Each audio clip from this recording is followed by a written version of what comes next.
So the morning hours have passed and we decided to get up and move across the ranch, and while doing so we actually drove past a group of 3 toms that were kind of following along this ridge line and looked like they were going to actually loop around a mesa. So what we did is we kind of booked it right up in front of them. We set up on a field and we waited them out. After some time passed and no sign of the birds, we decided to actually just go grab the truck and make another loop and see if we couldn't glass and spot for something. And while doing so, our turnaround at the oil rig, we spot a big tom with 3 hens. So I've actually spent the majority of this hunt behind the camera, and by majority I mean like literally the entire time. So what I did, I called dibs on that bird. I threw Dad the camera, I said video me, and I took off down in this valley.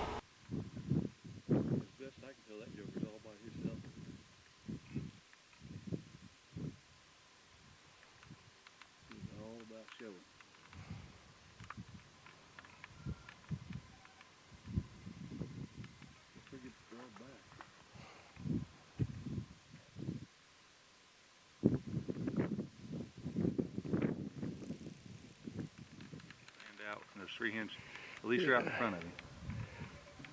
You got your phone? Yeah.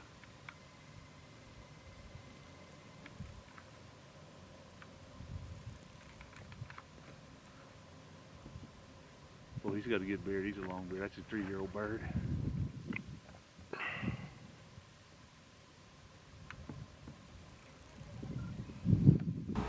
So the crazy part about this is these birds and I can't see each other. We actually have no idea the other one's there. You know, from the camera it looks like we're really close and we should, but what you can't tell is there's actually a ridge in between us, a slight ridge with tall grass. So I actually never saw these birds. I never even knew they were there. I just got lucky that I wasn't really pushing the bill hard enough that I never bumped these birds. Those 3, they're right at that big brush pile above you. Okay. The big brush pile was at 30-40 yards above you. It just went, one went on the lower end and the other 2 went on the upper end of it.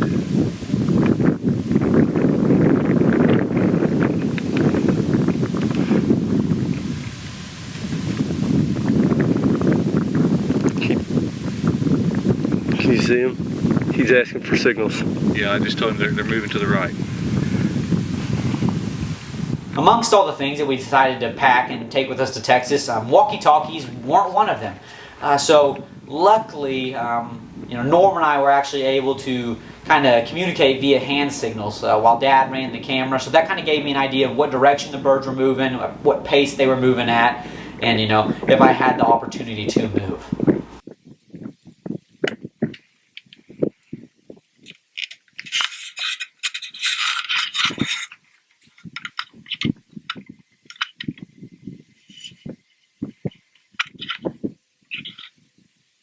So a little bit goes by and I'm getting kind of antsy, and I know these birds are still moving away from me, so I decided to just kind of push it a little bit and get up to the wood line, and I figured if I can get to this wood line and wrap around it, then birds are going to be right there, and I'm going to have an opportunity to take a shot at one of these dudes.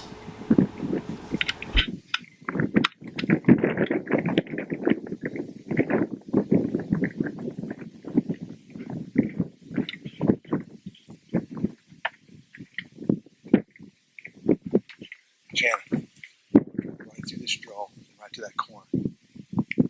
Okay. See, come out right down that.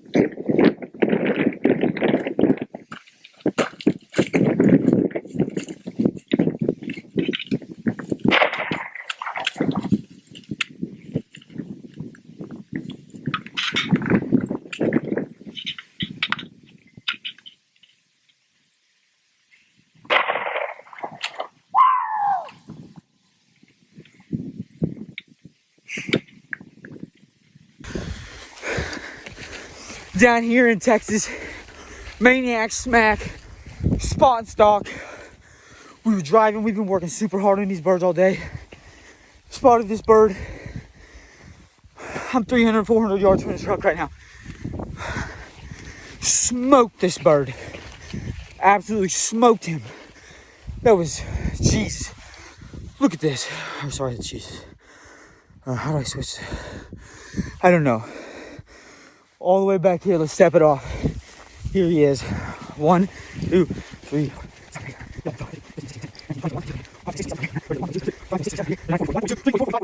49, 50, 51, 52, 53. 53 steps. Smoked that bird. Maniac smack, Texas. First Rio.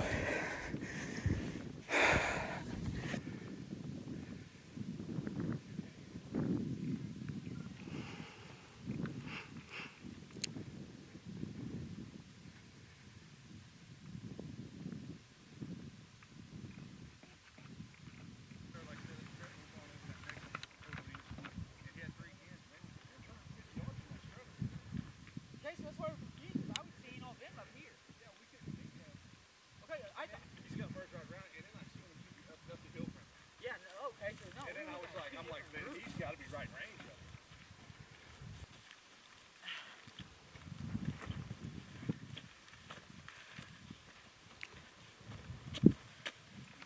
53 steps. 53 steps. Best turkey gun you could ever buy. Nice 2-year-old bird.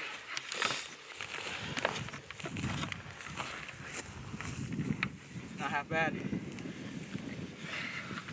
We weren't even looking at the same group of turkeys. That's why I hit the ground up here. This them 3 jakes we set up on. They came across. One saw me. That's when I just cut across there, walked up. He was feeding. His buddy to the left of him actually caught me. He had his head down, didn't know I was there.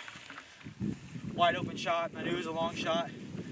So I putted at him. He raised his head. I put it just a little smidgen above his head. Freaking rolled him.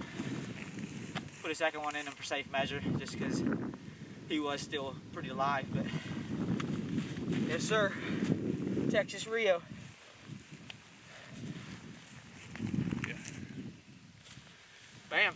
We're on the board. That was awesome. I wish you guys could have been closer with me. His buddy had me pegged. I mean, his buddy was getting out of dodge. He was just eating. He had zero clue I was there. I putted and he just turned. I don't even think he looked at me. I actually think when I shot him, he was still looking the other direction. But I hit him and rolled him over. And I could still see he was like making like conscious movements. Like we wasn't twitching. So I just put a second one in him for safe measure. And not fair to let him suffer. 53 steps. This sucker right here, this has killed a lot of freaking turkeys. What is this, a 20 gauge? What is it again? I don't even remember. Yep, it's a 20. I mean, just destroys turkeys. That's not the first bird we've rolled at 50 with this. So Texas does it again. That place is freaking awesome. The second we got back before Missouri season even started, we were looking at taking another trip down there already for next year. But man, my first Rio, I couldn't ask for a more intense hunt. That was absolutely awesome. I got to go at in a parcel in a place that I've never been. I didn't know anything about that portion of the ranch. We hadn't been there yet. I got to crawl around, avoid cactus, avoid snakes, be super close with birds and never know it. Just there was a ton of cool things. And obviously rolling that bird at 53 yards with a 20 gauge, there's a little bit of luck involved, but I'll take everything that comes with it. But man, that was awesome. I couldn't ask for a better first Rio. I'm glad I got to share with you guys. So if you like stuff like this, if you enjoyed the video, even if you didn't enjoy the video, don't forget to like, share, and subscribe. You're already here at YouTube. Hit the subscribe button. It's free. You can find us on our social media pages on Twitter, Instagram, and Facebook under Midwest Maniac Outdoors. And then right after this, I'm going to show you all our awesome sponsors. You can see all the promo codes that we have with them, all the cool discounts we can get you, and on our social media. So don't forget to follow. Don't forget to share. And hey, until then, keep handing out that Maniac smack.